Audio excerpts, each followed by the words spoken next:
বিসমিল্লাহির রহমানির রহিম। সম্মানিত দেশবাসী, আপনারা দেখতেছেন অনেক কষ্ট, অনেক বেদনা, অনেক হত্যা, অনেক ঘুম এর মাঝে দিয়ে কেটে গেছে 2014 সাল। আজ আমরা আগামী দিনের সুন্দর ভবিষ্যৎকে নিয়ে চিন্তা করে কিভাবে এই নববর্ষে আমরা কিভাবে আমাদের জাতিকে, আমাদের দেশকে সুন্দরভাবে গঠিত করতে পারি। সম্মানিত দেশবাসী, আপনারা আপনারা আপনারা দেখতেছেন এক সময় আমাদের আমাদের আমাদের সৈনিকেরা বিশ্বমাপে রেকর্ড করেছিল, কিন্তু জাতীয় সংঘ মহাসচিব থেকে সচিবালয় থেকে সব জায়গাতে আমাদের সৈনিকের অনেক মূল্য ছিল এবং অনেক দাম ছিল। এই জন্য আমাদের সশস্ত্র বাহিনী খ্যাতি অর্জন করেছিল বিশ্বমাপে। সম্মানিত দেশবাসী, আজ বিগত বছর ধরে আমাদের সৈনিকদের কোনো মূল্য নেই। জাতীয় সংঘ কোনো কার্যালয়ে তেমন কোনো দাম নাই তাদের, কারণ আমাদের সরকার নাস্তিক, কুলঙ্গার। এই কারণে সম্মানিত দেশবাসী, আপনাদেরকে আমি নতুন করে বলতে চাই না, এটা আপনারা ভালো করে জানেন। বিগত বছর ধরে কয়টা সৈনিক জাতীয় সংঘ মহাসচিবের অধীনে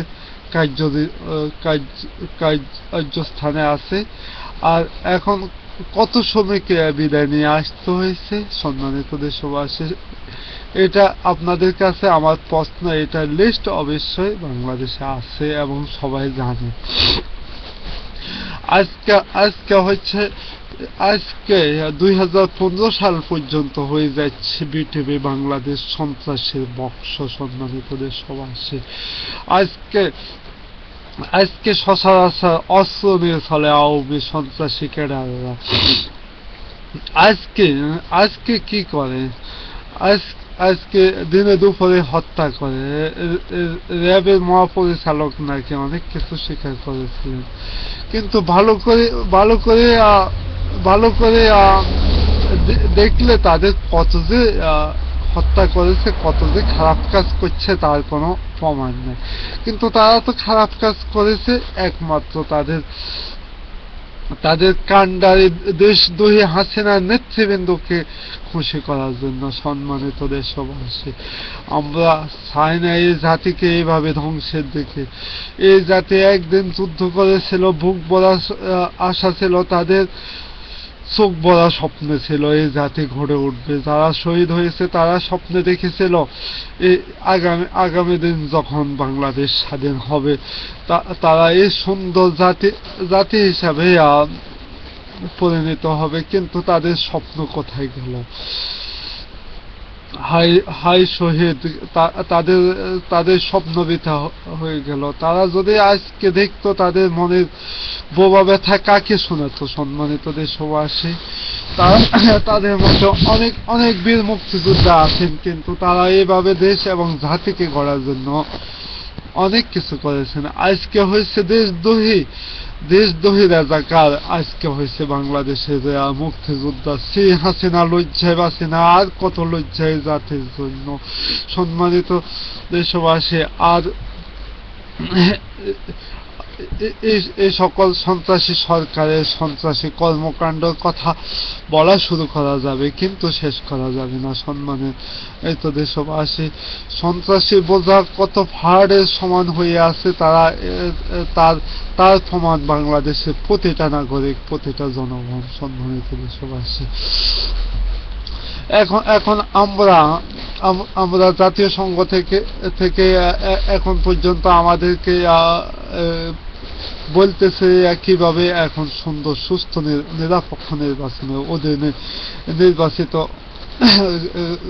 নির্বাচন দেওয়ার জন্য এই সন্ত্রাসী সরকারকে। কিন্তু এই সন্ত্রাসী সরকার এমনকি যুক্তরাষ্ট্রের স্বরাষ্ট্র মন্ত্রণালয়কে পর্যন্ত অপমান করতে যাচ্ছে। হাসিনা লজ্জায় বাঁচে না। এটা একটা গোটা জাতির কলঙ্ক। যুক্তরাষ্ট্র এই পর্যন্ত যুক্তরাষ্ট্র বর্তমান প্রেসিডেন্ট গণতন্ত্রকে কিভাবে রক্ষা করবে এ নিয়ে সে সব সময় স্বপ্ন দেখেছে এবং জাতিকে দেশকে গড়ার পৃথিবীকে গড়ার স্বপ্ন দেখেছে। যুক্তরাষ্ট্র বর্তমান প্রেসিডেন্ট তিনি কোনোদিন কোনো দেশকে তার দেশের বাইরে চিন্তা করে না। এখন পর্যন্ত সে কিন্তু মনে করে সব পৃথিবীতে তার দেশ।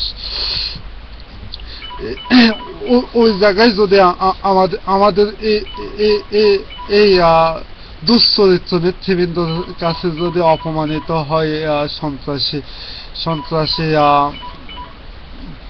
নেতৃবৃন্দদের কাছে যদি অপমানিত হয় যুক্তরাজ্যের স্বরাষ্ট্র মন্ত্রণালয়, এটার জন্য আমাদের পুরা জাতি কলঙ্কিত।